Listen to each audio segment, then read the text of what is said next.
Ghazāli stuff. Yeah. You know Ghazāli, man. Speed. He's like, it's like I was. Yeah, right? For today, I found out we got 3 hours. That's somebody enjoying this. أهلا وسهلا. Welcome. عليكم السلام. Hope you enjoy. طيب بسم الله الرحمن الرحيم الحمد لله رب العالمين والصلاة والسلام على سيد الأنبياء والمرسلين نبينا محمد وعلى آله وصحبه أجمعين أما بعد. So now we are in faults of the tongue, and we had talked about what was the first thing that Ghazāli opens with when he talked about faults of the tongue? The virtue of what? Silence. Of silence, right? He talked about the virtue of silence. And we had talked about how that is beneficial, how important that is to remain silent and to be silent. Why does he spend so much time discussing the tongue or discussing the speech or talking about like, why spend time on that at all? Huh? Because we spent a lot of time talking. Ahsant.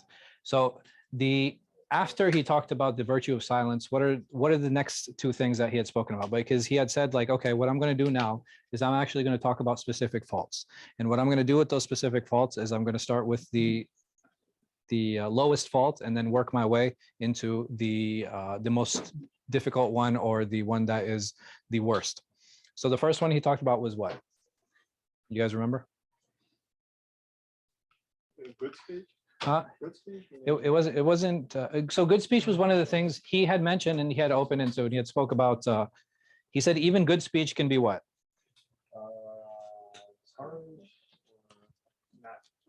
Not well intentioned. Right. It could even with good intention. So he gave the example of asking a person if they're fasting. And he mentions that asking a person if they're fasting is problematic. Why? Right. So it's possible to ruin their intention. That's one. Or at the least, what'll happen? The person will say yes, and what'll happen? Right. It'll expose the fact that he was fasting, right? He wasn't trying to share it. So an exposed good deed is a lower rutba, or a lower level than a hidden one. Or he could say no, and he would be what? Lying. He'd be lying. Or he could just stay silent, and he would what? Right, it becomes awkward, and you actually mock the person that's in front of you. And the last thing he could do is try to avoid answering. And why is that a problem? Not necessarily taking it offensively. Right, you're wasting time. Right, you're just wasting each other's time, and there's like effort that you have to go through to like try to navigate and avoid answering that. So he's saying out of the 5 possibilities that happen, all of them are problematic. And you were trying to be well-intentioned. So it's not necessary that you even had a bad intention.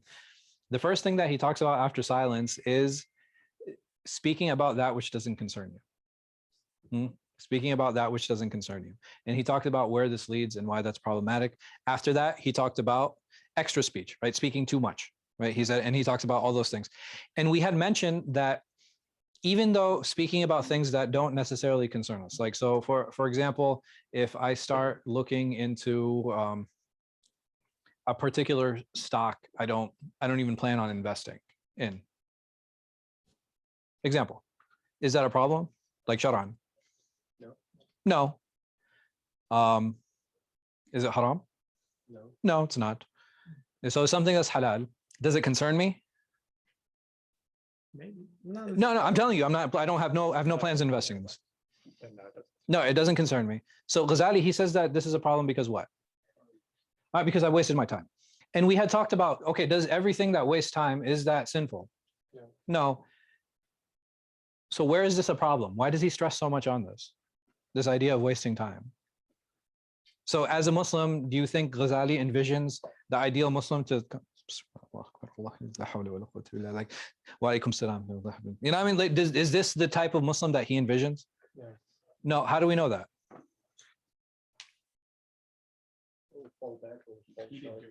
He himself wasn't like that, for sure. Not just that. Who else wasn't like that? The Prophet ﷺ. The Prophet ﷺ himself wasn't an individual who was 24/7 constantly engaged in dhikr. طيب.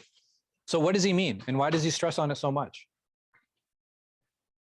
meant to push as much as possible because Ah. anyways you'll fall short and you fall back again. Excellent. So Ghazali, remember this idea that he always tries to overcompensate, right? He tries to overcompensate.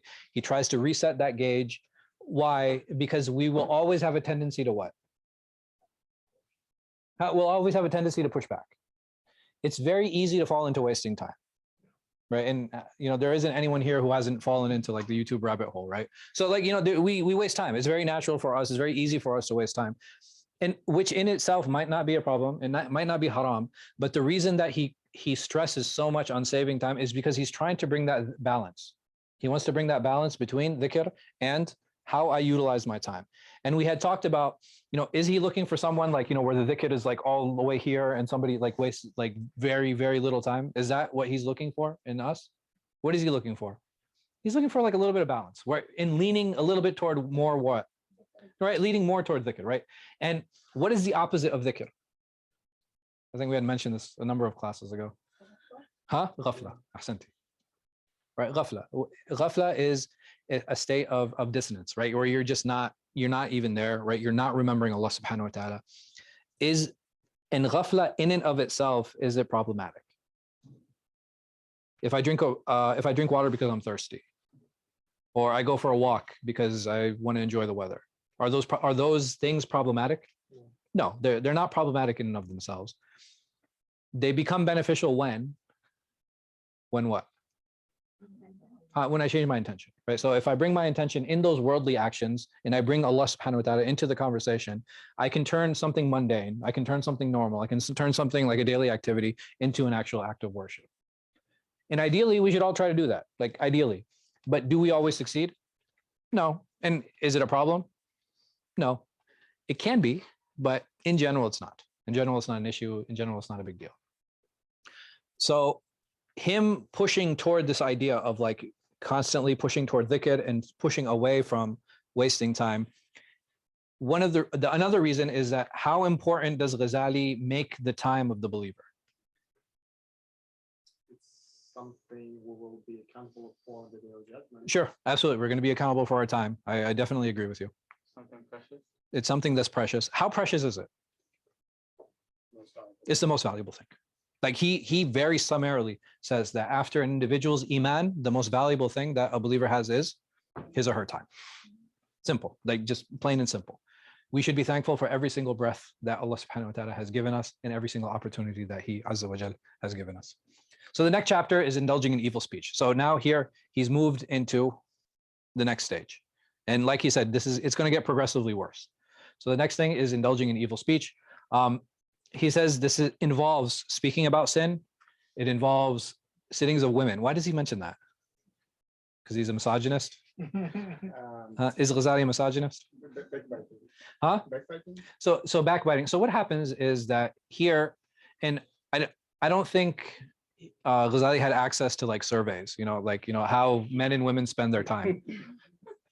But what is the general, like, again, he's playing on a certain perception. Yes. Yeah. And what is that perception?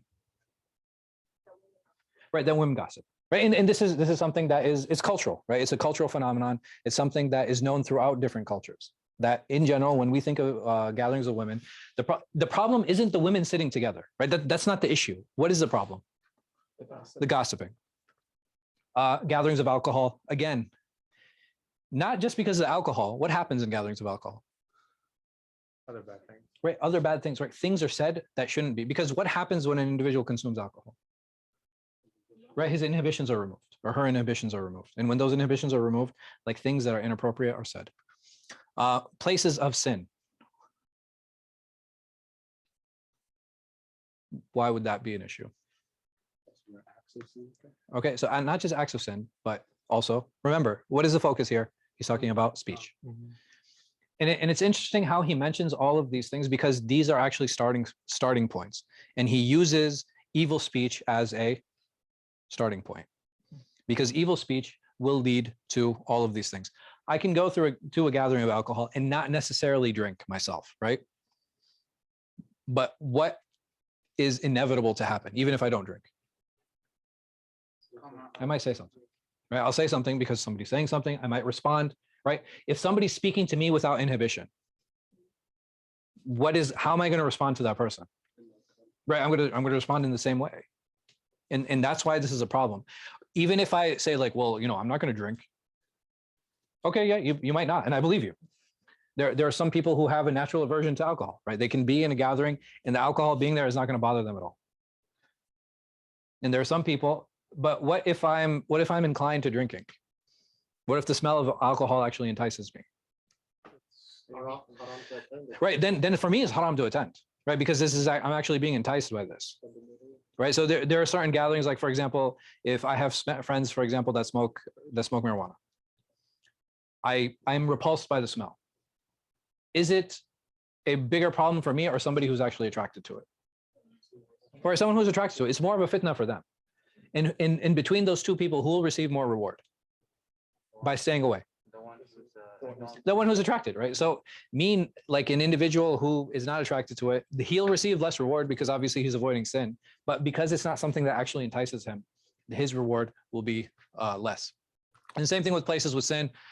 These next few are really interesting, mostly because I haven't really attended them. But he talks about lavish dinner gatherings. And he talks about royal dinners or artistries. How does he know about them, by the way? Seen those on YouTube? He saw them on YouTube? Wow, cool. He would be invited. And why was he invited? You guys have any idea? Because he was a scholar. So basically, if you wanted to be on the fast track to success in medieval Islam, you would go the scholar path. Why? Because many of them went on to become judges. They would go into political positions, and this is why it's such a double-edged sword, and this is why it's so problematic. And it's actually one of the reasons he left. We had talked about this in the initial class, right? He stopped studying. He left the Madrasa Nizamiya and he went to Damascus and he became a sweeper at the masjid. Why? Because he had problems with these. What do you think he saw or heard in these places that he's like, man, you need to stay away from these places? Right, there's a lot of vanity. Right? There's a lot of vanity, and not just that. For those individuals who might have attended, like these grand ball, these galas and these things, what happens in these places? There's a lot of arrogance, right? There's a lot of arrogance. There's a lot of vanity, and what am I always trying to do with the person next to me? I'm always trying to compete. I'm always trying to one up him, even if that involves me having to what? Lie. What happens in these sittings is like you just keeping up with the Joneses, right? You just keep trying to do your best to one up the person who is next to you. And that's why it's so problematic. This and it feeds more into that vanity. Because not only now am I trying to one up the person next to me, if I'm receiving praise, I'm also giving unjust praise. And again, it's just a different type of lying, and it's a different type of problem. And he's saying that none of these things are permissible to indulge in, meaning that there might be situations where what? That you will. Meaning that you can't indulge in any of these things, but there might be situations where I will actually what? Well, I'll have to attend. I'll have to be in these places. And it could be for any reason. The last two, like, what's the nuance difference there? Royal means that there's some type of royalty. It's like they're here. This is more political, and this is more social. Does that help?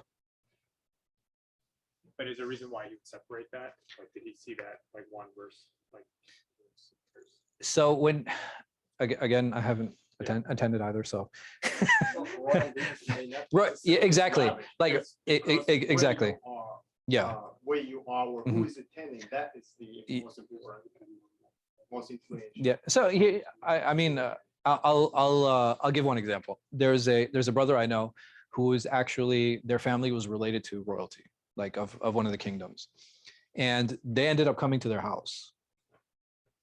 It wasn't a particularly lavish dinner, right? Because he's just a regular guy and he's like hosting the royal family, and he has some food out, but the way they carry themselves, the way that they dress, the things that they even speak about, like, if you have money versus what you don't, when you don't have money, there are different conversations that you're having.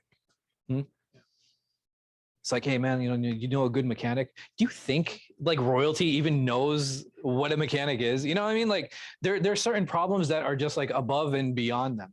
for them is like, yeah, you know, do you see the new yacht? You know what I mean? Like, so their level of problems and issues are completely separate and different. Yes.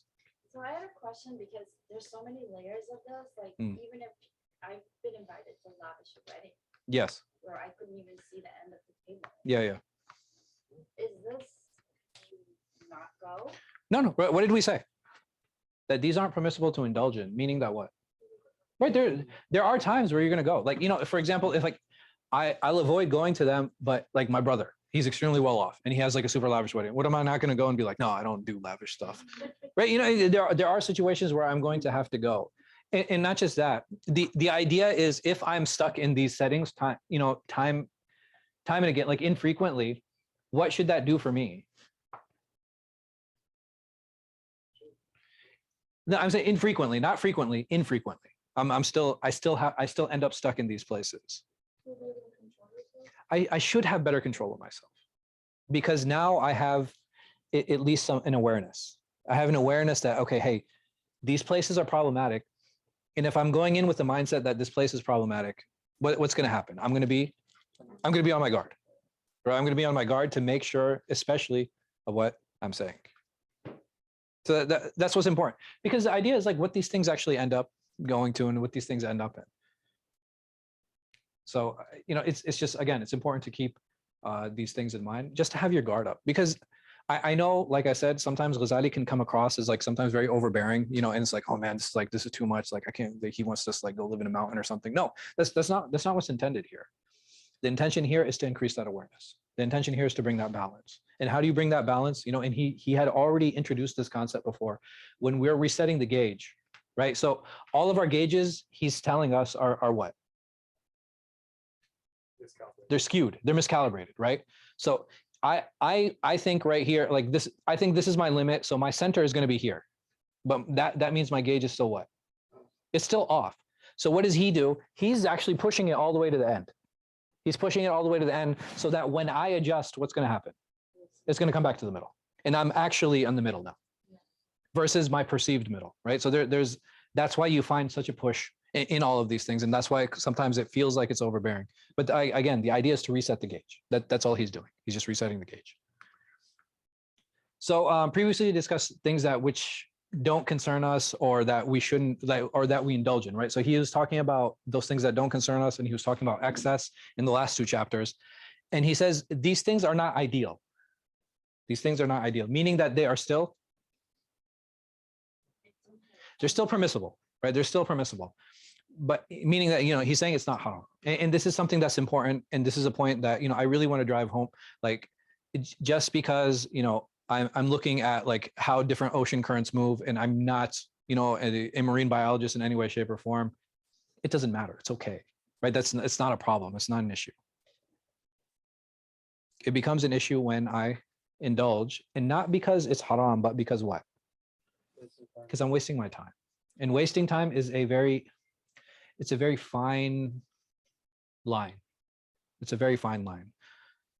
Because there are some people who will say, okay, video games are haram because you are wasting your time, or playing sports is haram because you're wasting your time. Is that what's meant by wasting time? No. Wasting time becomes a problem when it what? It's excess. How do I define excess? We said that there are two groups, or there are two things that are violated. There are two conditions I need to keep in mind when I'm violating or I'm wasting time. When you're violating the rights of Allah upon you and the rights of others. Ahsan. That's it. It's simple as that. It is considered harmful wasting time when I'm violating Allah's rights, or I'm taking someone else's, whether that be my wife, whether it be my children, whether it be my mother, whether it be my father, whether it be my friends, whether it be my coworkers, whatever the case might be. But when I have dedicated time for myself, I have full permissibility to sit down and just stare at the wall.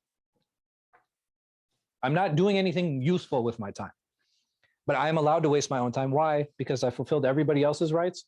The Salat al-Dhuhr just finished, and I have an hour gap now, and I just feel like vegetating. I have every right to do that. There's nothing wrong with that.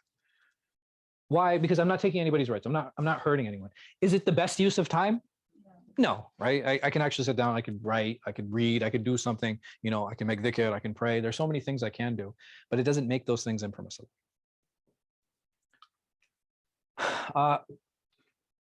even though those things are halal, it doesn't protect us from falling into evil. And this is something that's really important to keep in mind, because most people actually do. So what happens is when I have a tendency to waste time, what's going to happen? One of those two things is going to be violated. If I get into a habit of wasting time, what's going to happen to my prayers? They're going to start getting neglected, right? They're going to start getting delayed, right? If I get into the habit of just keep talking about just talking, right? I'm just talking. Eventually what's going to happen? Right? I'm going to start saying something about someone else, or I'm going to start saying something about that I shouldn't say. Maybe I might lie. Maybe I might backbite, right? Because I'm just keep talking and I can't control myself. Also, the other thing is there's not like an exhaustive list of things that we can't talk about, right? There's like, I can't give you an exhaustive list of things that, hey, these are 1, 2, 3, 4, 5, 6. These are the things that you shouldn't be talking about, because there's just so many things that can lead to that. And not just that, the other problem to top all of this off is that because there are so many things and so many pathways, each of those pathways ultimately falls back on who?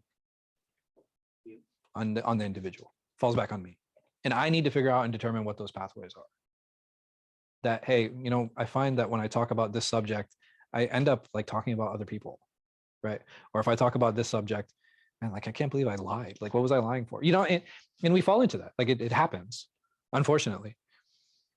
But just if someone else talks about those things, it's not, maybe that person doesn't fall into it. Why? Maybe because they're more of an expert. Maybe they have more self-control. Maybe it's the nature of the person. There's so many things, right? There's so many different variables, but there are so many different variables because there's so many different type of people. And because there are different types of people, we need to keep these things in mind. And a lot of this goes back to self-awareness. A lot of this goes back to self-exploration. And we had talked about levels of awareness before. As we go through our lives,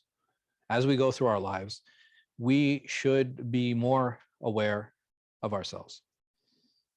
And I think I've said this before. It clicks with some people, it doesn't click with as many.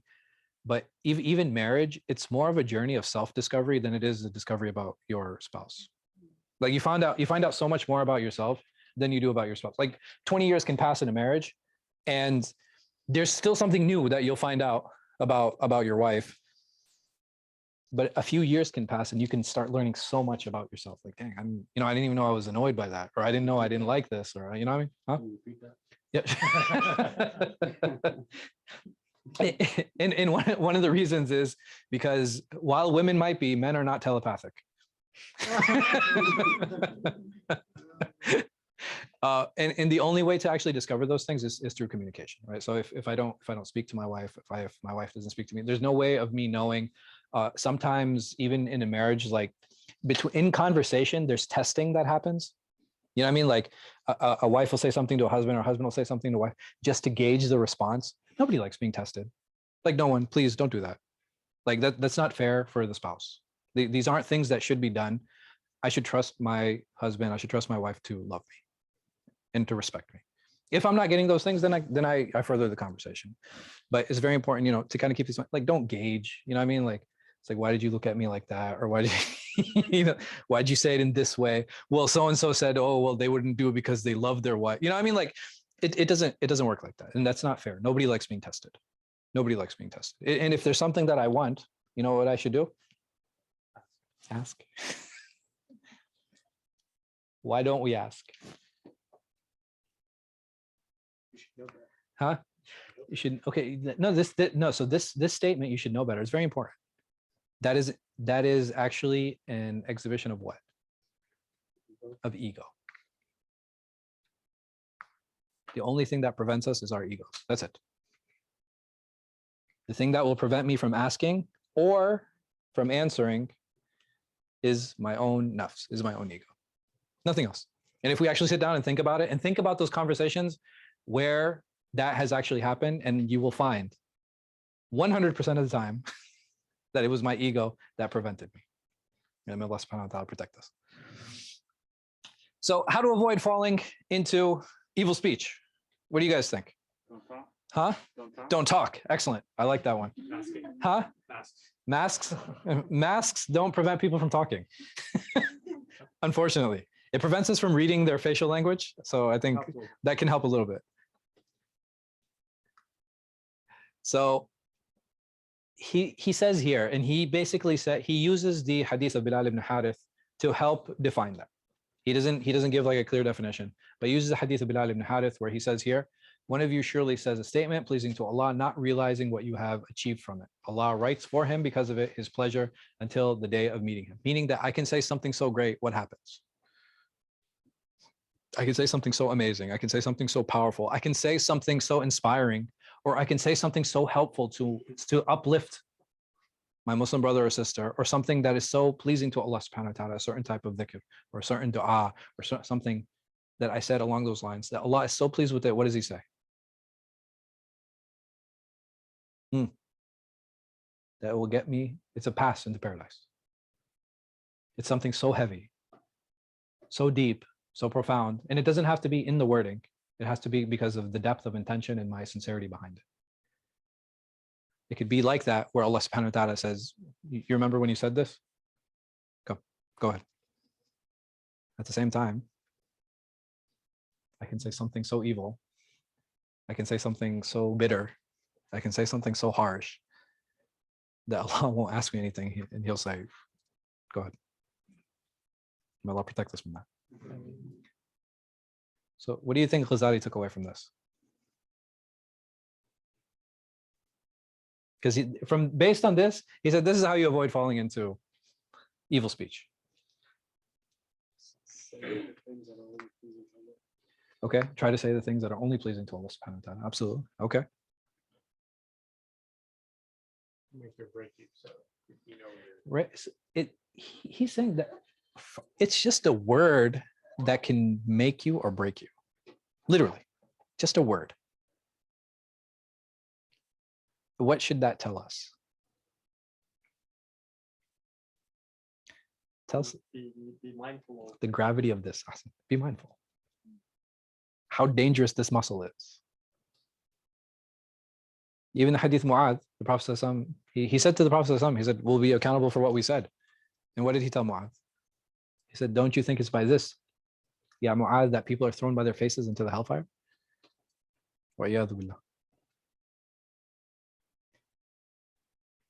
بِاللَّهِ. Basically Ghazāli is telling us, he's like, this is a great gauge to remind us and to be mindful of the gravity of what gift Allah subhanahu wa ta'ala has given us, and how that this gift is a double-edged sword. It is something that can take you to the greatest of places and the greatest of heights, or it can take you to the lowest depths. He also brings these that we indulged with others in mocking the believers. That's the context of the ayah. But over here, what Ghazāli wants to point out is that we indulged with others. Like all we did was spend time talking about other people.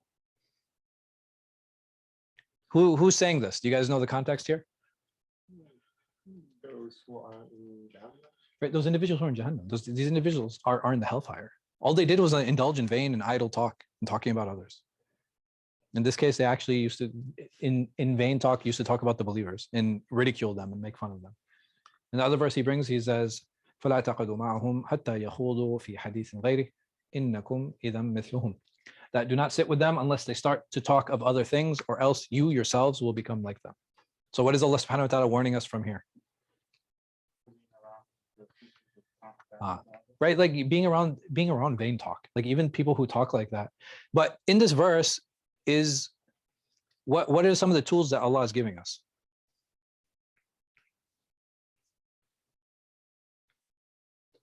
Or are there are no tools?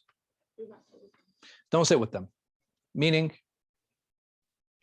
that I need to look at who I'm around. Yes. What if it's a family member? So what does Allah say? He says, don't sit with them until they what? Until they change the topic. So who can control the topic? You can. And how difficult? I mean, sometimes it's difficult, right? I know that there's some mothers, like, you sit down with them and like they just keep going back to backbiting someone, and you keep trying to steer the conversation back. It's just like a tug of war. You just kind of keep trying to pull the conversation back, but you just keep trying, right? That's the idea. Because there are some people, like, you cannot not sit with them. Like there are certain close family members that you have no choice except, to spend time with them and to sit with them. But there are two things that you do have control over, which is what? Even if you can't control the conversation, what can I control? I'm sorry, I can control myself. Well, I can control what I say. Absolutely. What else can I control? How long I'm sitting with them, right? I can control the time and I can control what I say. So even if I can't control others, I definitely can control myself. And there are certain situations, very honestly, when it's with family especially, or there's certain people in your life, like you need to have that connection. You need to have that relationship. So what do? Go in, make some small talk, and then step out. I mean, the nice thing is like we live in the era of cell phones. You can put a timer on your phone to make it sound like it's ringing after like 7 minutes or whatever. And it's like, that's it. It's like, man, why does this guy leave every time? Like he spends exactly 7 minutes and he gets a phone call. So these are definitely tools that Allah subhanahu wa ta'ala, and it's implied here because Allah subhanahu wa ta'ala uses hatta, like until, right? So there's a time limit that goes, because what if they don't talk of other things? What do? I continue sitting with them. I get up and leave. Because Allah subhanahu wa ta'ala says, don't sit with them until they start talking about it. Meaning I sit down, they're talking, and I keep trying to change the subject and they're not changing the subject. What do? I get out. I get out of that situation. And that's something that's important. Hold on. One thing I'm not sure about is if someone's backfighting Mm-hmm. and you're listening to them, like, and even if they say something like even if, like they're changing the subject, Yeah. but they're still back a bit. Yeah. And like would that be like sinful on you, or just No, because you're trying to stop them, right? Or it's important to understand how we express our dislike in things, right? There are certain people where it's more difficult to express our dislike than with others. So for example, like if your mom keeps backbiting and you tell her like, Mom, stop backbiting, I don't think it's going to go over too well. Huh? So what's another way of me kind of dealing with that situation?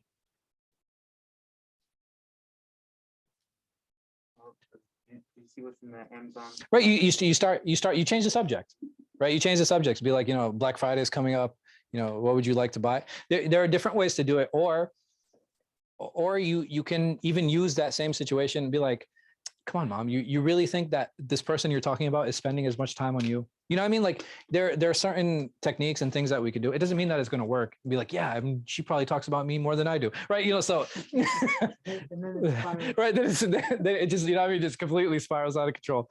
But it really depends. Like, we kind of need to know who we're talking to. We need to know how to address, and we need to just understand what tools we have available. Because like, once, if I try that and be like, yeah, she probably talked, like it's probably, okay, let me check that one off, like never use again. But, so it's important to kind of keep track of those things too, so that we learn how to control different conversations. Yes. I think you could also, if it's your mom or someone really close, you Yeah. can go and hug them. Yeah. And say, can you talk about something else? Yeah. This makes me uncomfortable. No, and that's fine. This makes me uncomfortable. And there are different ways to approach different things. Because even conversations, sometimes they can, they can kind of spiral in a direction you don't want. One time I was having a conversation with my father, and I was purchasing my first house, and I was going through guidance, and he's like, it's the same thing as a bank. You're just paying more interest, and it's like this and that, blah, blah, blah. And I was like, Dad, I'm like an imam, dude. Like, Like I kind of know my Sharia stuff. And but I didn't say that, obviously. But he was like, oh, they charge more and blah, blah, blah. So I was like, I know, Dad, but I get what you're saying, but I need to do what I'm comfortable with. Like, I respect what you're saying. I need to be comfortable with my decisions. And he was like, he's like, you're still wasting your money. And I was like, it's cool. Like, I was like, I just need to stay, I need to be comfortable in front of Allah, and that's it. So alhamdulillah. So that, like I said, there are different tools and different mechanisms that we definitely can use in conversation. First step, becoming a mom. But yes, that's step one. No. First step is disappoint your parents. Yeah. Then become an imam. So all of these things, there are two categories that he brings concerning evil speech. There are two categories he concerns bringing evil speech. I think all of these are very, very clear.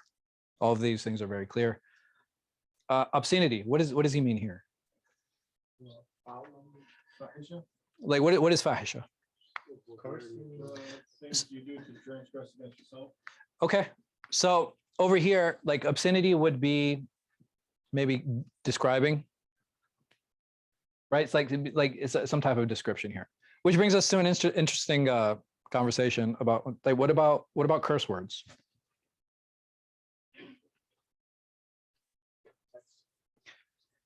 I'm not using them, bro. I'm being recorded. Are curse words haram? The hadith of Abu Bakr when he the idea when he cursed the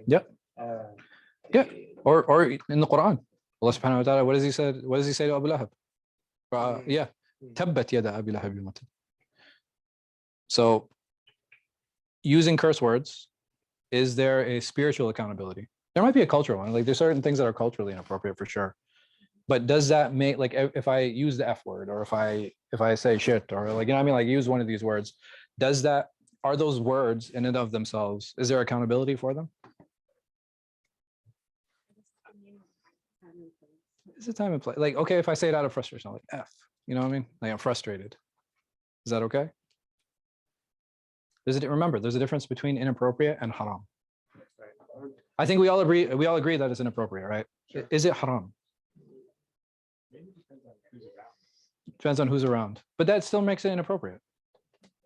Yeah. Right? So, but my question is, The context. Like I told you, the context, I'm frustrated. I'm like, oh, F. Or like, you know, I drop a hammer on my hand, like, oh, F this hammer, you know? well, if you're not hurting someone like a Zoom. If I'm not insulting, no, I'm not insulting anyone. Like if I'm not using it as an insult. Well, huh? It's okay. yeah, Okay. Plus one. +1. I'll co-sign that. No, so the thing is, like, is it permissible? I can say it's disliked, but I won't say, is it possible that a person will be held to account and sinning for saying it? No, I don't. It's very difficult, as long as you're not using it when to insult and to hurt others. So here he mentioned, this is the second category that he talks about. These are actual sins that we're aware of and that they're very clear. And over here, he talks about heretic innovations, false madahib, speaking ill of the companions and their shortcomings as a means of slander. And these are all different types of evil speech that he qualifies and he uses. This is a little bit loaded. Why do you think he mentions this? Who is he talking about here in specific? He's talking about non-Sunnis, the Shia. Thank you. You want to be diplomatic? Allahu Akbar. So over here, he's talking about the Shia. Why do you think he's talking about the Shia? Because they hate certain Sahaba. Right. They hate certain companions, etc. And not just that. Like at this point in Islamic history, how are Sunni Shia relations? They're really good, right? They were terrible. Like they were really, really bad. They were like killing each other. So Ghazāli was clearly Sunni. And so having anti-Shia rhetoric was very common, right? So this is not unique. You know, does that make this okay? No, absolutely not, right? This is not right. This is not okay. But you have to understand it's a little bit loaded based on where he's from. False madahib, who is he talking about? He's talking about the Mu'tazila, yes, and another group. Huh? He's not the Khawarij. He's talking about the philosophers. So he's basically talking about the philosophers and he's talking about the Mu'tazila. Over here, you know, so you can see him, like, you know what I mean? He's like slowly taking jabs at different people. Huh? Wahhabis aren't born yet. They're still they're to come in the future. But over here, what he's managed to do is like all the heretic innovations. He's here. I don't know who he's talking about. I don't know who is clearly intended behind this. Aren't these Mu'tazila? No. I don't know. I don't know. So is it the Greeks? No, I mean, he himself was like clearly Sufi. Or like extreme Sufi? I don't know if the extreme Sufis were definitely around because he was super salty with them. Those who Yeah. So those it definitely might be, but but basically over here he's just taking shots at everyone, right? Like this is like a shots fired type thing for him. Can these be problematic? Yes, They definitely can be, especially if we're talking about things that fall outside the fold of the religion or things that fall outside of the Sharia. They are definitely problematic. Just because he's mentioning them here and he intends, it doesn't mean that the concept in itself is problematic or wrong. Yes. Just for reminder, can you please just define madhab? Oh, sure. So a madhab is a juristic school of thought. It's a methodology and understanding and dealing with rulings as they come from the text, as they come from the Quran and the Sunnah. So there's a methodology in how to deal with them, how to process them, because there's just like a lot of text, right? So you have Quran, you have Sunnah, you have statements of some of the companions, you have different fatwa, you have a tradition that's been inherited. So now you have all this information, like, all right, how do I process this information? And you have different legal schools have different tools that they lean more toward. And after going through the methodology, it helps them determine, okay, this is an obligation, this is recommended, etc. Yeah, just for people use it in different contexts. Yeah. So like when you hear madhab, here, let me put it this way. If you're listening to mostly English lectures and some Arab lecture, or most Arab lectures also, they're talking about juristic schools. If you're talking about like an Indo-Pak context, sometimes they'll actually use the word madhab for religion. Okay. And the only correct madhab is Hanbali, right? Of course. Come on. Is there a question? So Yeah. that's what is he calling out, like things that are falling out? So like false Hanafi. Yeah. So false madhab, he's talking about like the Hanafis, the Malikis, and the Shafis. No, Ghazāli himself was what? Do you guys know? Shafi. He himself was Shafi, right? He himself was Shafi. But false madhabs, he's talking about those that fall outside of the schools. Yeah. That's fall outside of the four schools. Was that prevalent back then? It was, but it was prevalent with the Shia, right? So their madhab is known as their Jafari, right? Their Jafari. There's another madhab that kind of springs off from them too. It's Zaydi, which is not as well known. Imam Shawkani he himself was Zaydi. He came much later too. And heretic innovation. I'm trying to think, man. Like who intended, man? Yeah. Did he like coincide with like the Greco-Roman? Yeah. Yeah. That's what I remember. Is that anything that? So the thing is, that they had a big influence on the Mu'tazila, right? The Mu'tazila were basically they are like the logicians of Islamic thought. A lot of the supernatural ideas they rejected, like very openly. Ideas of jinn, ideas of the justice of Allah is paramount in a lot of things. Dealing with the essence of Allah is something they dealt with it in a very unique way. The ideas of divine pre-decree they have a very unique method in dealing with that. So they denied magic like altogether, saying that this is not, it's not a thing. So you do have, it's a very much logical, and you can see that there's like a lot of Hellenistic influence that you can definitely see there. Ghazāli was very anti that, saying that he does use Hellenistic tools to come to some certain conclusions and even set up some of his arguments. Even a lot of the structure, you can see it. It's like, okay, there's some Greek influence here for sure.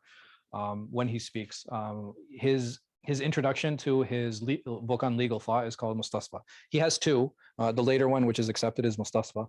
The first one is I want to say Burhan, but I don't think that's it. Yeah, I don't remember. I'll come back to it. But Mustasfa is his later one, and in that the first chapter is on logic, like basically how to prepare an argument, how to have a discussion, how to rules of debate and engagement. So it's something that's important and didn't influence his thought. But he basically says like, okay, it is a tool, but it's not the end all for defining and structuring religion. So all of these are evil. In summary, stay away from them. They're not good. And may Allah protect us from that. The next chapter is chapter 5, where we'll be discussing hypocrisy and arguing, inshallah. And we'll get into that next week, bi'idhnillah ta'ala. Allahu a'lam wa sallallahu ala khayri khalqi nabiyina Muhammad wa ala alihi wa sahbihi wa sallam. I'll open up the floor to questions, and then we'll end for the evening, inshallah. And if we don't have any questions, that's fine. Yes. So, backfighting.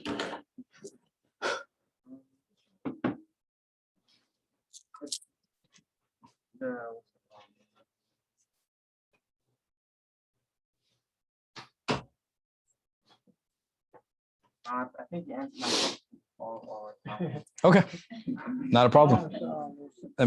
Allahu Akbar. All encompassing class. Yes. So to his point, like there's a fine line, I think, between backbiting, or maybe there isn't, but Sure. I struggle with when you're trying to talk to somebody about somebody you both care about. Sure. How do you have that conversation the right way Cool. without it being considered backbiting? Okay. What is backbiting?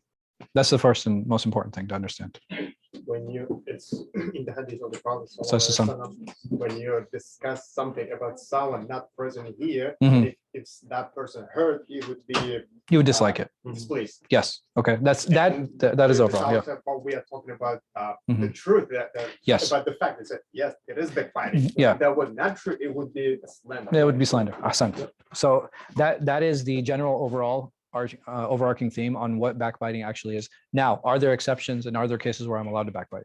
Yes. Yes. What are those cases? Marriage, before marriage. Huh? Before marriage, like when Okay, for marriage, yes. Meaning that if I'm looking to get married, I can backbite whoever I want. No. I know. So basically, is that if I'm going and I'm asking about someone, then that person is allowed to share information about them, even if that information is secret and even if that person dislikes it. Okay, so that's one situation. What else? Crime. Huh? Crime. Like, right, you can't hide. So if you see somebody steal, like you cannot hide that information about someone. You have to share that. What else? So we got to be snitches. What else? let's say someone needs help with something. Okay, so describing someone. Right, describing someone, like for example, hey, you know so-and-so, like, no, he got a big head, right? So the thing, he might not like hearing that, but in that, so, oh, okay, that's what you're talking about. So that using to describe someone is okay if there's no ill intent behind it, right? You're actually using it to describe that person. What else? Like right, if you want to advise someone, okay, what you're talking about, if you want to help someone, so now we're talking about a shared, like, you know, it's like, yo, bro, he's going through this and that, and and I think he needs some help. And sometimes that help can be what? Financial. Sometimes it could be physical health. Sometimes it could be what? Mental health, right? You know, so talking about those things behind his back, he might not like it, but it's in order for his betterment, you know, dunya and ukhrawi. So that is the fourth. That's okay. So I think Imam Nawawi, he actually mentions, I think he mentioned 7 cases where you can backbite. I don't remember what they are. These are the ones that I remember off the top of my head. I'll have to go back and check. If you're talking about something. Fazia. Well, my question has to do with going back to crime. Yeah. Because you mentioned it later on when you talked about mental health. I mean, shouldn't we be careful when we use the term crime? Because you are actually seeing something that maybe it's not really a crime. So is that for me to determine, or is that for the judge to determine? Because what are we talking about here? So you see somebody steal something. Yeah. Like he's walking out with a Rolex watch from the jewelry store, from the masjid, with your bag, with your phone. If it's my bag. It's your phone. Okay. He's walking out with it. Maybe I gave it. And I saw it. Oh, you saw it. I saw it. And you're like, hey, where's my phone? That's different. I was like, snitches get stitches. What if I Huh? Why are you asking me where it is then? Oh. No, I have to. Can you say that one? I have to go through this legal reasoning because No. So you can't just call people out. listen, it's not. So here, number one, al-bayinat al-mudda'i, right? There's a number of legal precedences in Islam that are very important to follow. Number one, if I'm making a claim, I have to prove it because I'm the claimant, right? The onus is on the claimant. This is a hadith of the Prophet sallallahu alaihi wasallam. I'd be like, well, I saw him. Like, I'm a witness to that. You know, go ahead and search his stuff. If they find his stuff, like, whose job is this now? All of a sudden, the shift has, the research into the issue has shifted to who? It has shifted to the government, right? It's the state now that's responsible for that. It is not my responsibility. If I start looking through his stuff, what have I done? Right, I've transgressed. I violated privacy, right? Because there is a sense of privacy within Islam. I'm not allowed to go searching for things. There has to be a subpoena that has to come in, right? So there's going to have to be a court order that actually allows them to, the court, to now go and to search this individual's belongings. And what else are they going to do? They're going to research him as an individual. Yes or no? Like, does he have a history? You know, what is his medical history? What is his mental health? There is a series of, there's a cascade of events that happen after I report something, but I am obligated to report. Okay. So I wanted to know that it would go through that. Yeah. So like, for example, let me give you another example that, and this one is a little bit harsher. In Virginia, I'm a mandated reporter. Yes. I have to report. Like I am obligated to report to the state. Okay. What does that mean? That if someone comes to me like, or a child comes to me and be like, yo, I've been molested. Is it my job now to go into research and figure out what the mental health is of all the people involved? Why? Because it's beyond my capacity. It's beyond my capacity as a professional, right? I'm not a psychologist to go and research these people or to prescribe anything. Secondly, I don't have the state power to go and like start invading people's spaces. There has to be a subpoena that's there. So again, there's a cascade of events that happens, but as me as an individual, I'm obligated to report. What happens after that, that's, you know, it becomes the government's responsibility. Yes. So I have a question going back to what you said about Ghazāli said wasting time. Mhm. People, Yeah. right. So what if you are not necessarily the one wasting time? What if you give someone the tools to waste their time? And by that I mean, so what if you don't? You introduce them to YouTube. Sure, or like let's say or you Instagram. don't game a lot, but you are a gaming Yeah. developer. Sure.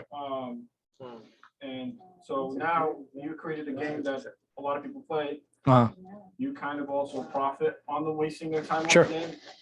I Fault for that? no. So here I invented a car. Or here. Let me give a better example. I invented a knife, right? And this knife is amazing because the way it cuts through fruits and vegetables. And now people have started stabbing everyone with that knife. Does that sin fall back on me? No. Why? Because I've given people a tool. How people utilize that tool is their responsibility.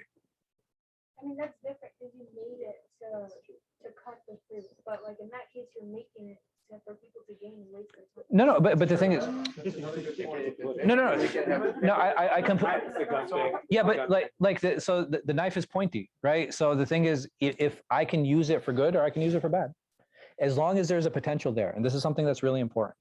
Whatever it is that I'm making, as long as there's a potential there to use it for good, then that's fine. There's nothing wrong with that.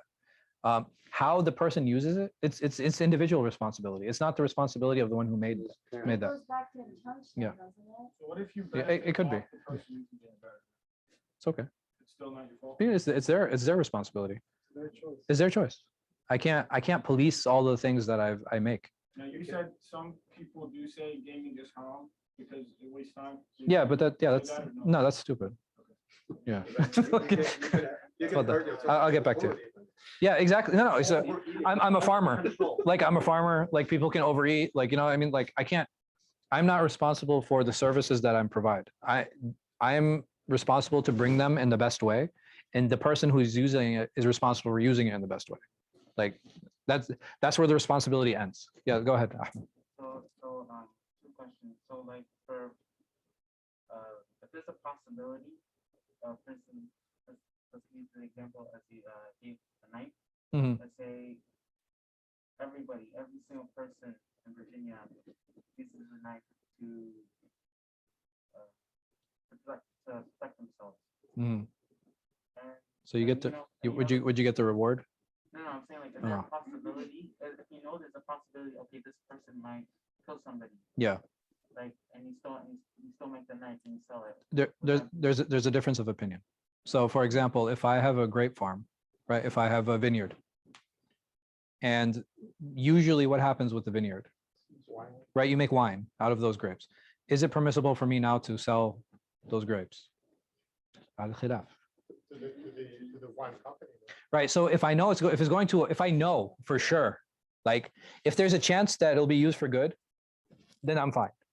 But if there's a chance, I mean, if there's a much greater chance that it'll be used for evil, or I'm sure, here, forget that. I'm sure it'll be used for evil. I have a winery and company comes like, yo, we want to buy your entire, we want to clean out the stock of all the grapes that you have. And it's a winery.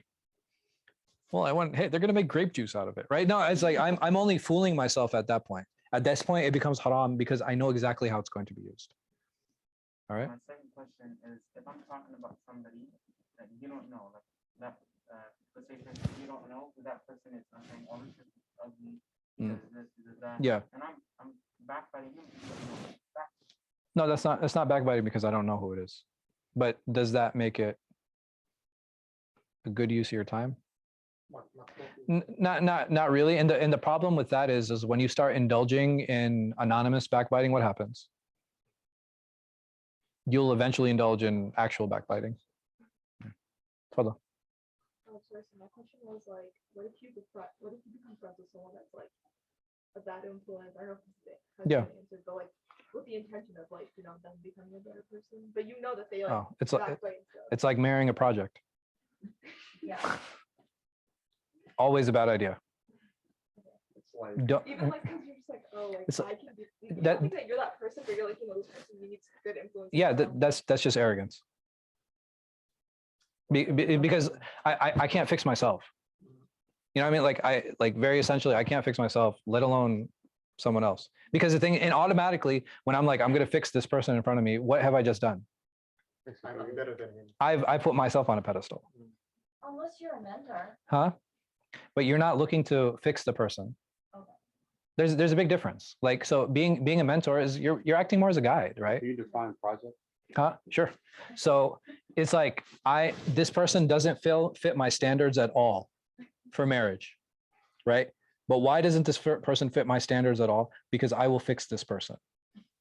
The moment that fix enters the sentence or the intention, then you need to get away from that situation immediately.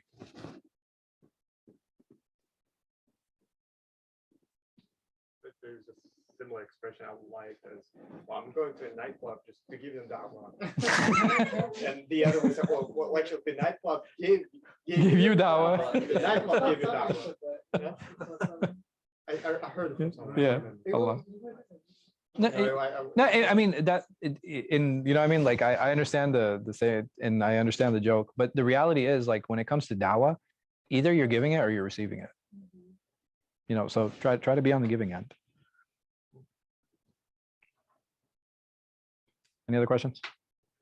I'll see you guys next week, inshallah. It'll be after Iḥyā. Salat al-Iḥyā is 7:30 for the next few months at least, inshallah. No, the next class will be 6:30. Regardless, because 7:30 is going to be fixed for the next few months. So I want to do it an hour before and then like 40 minutes after. So I'll leave it.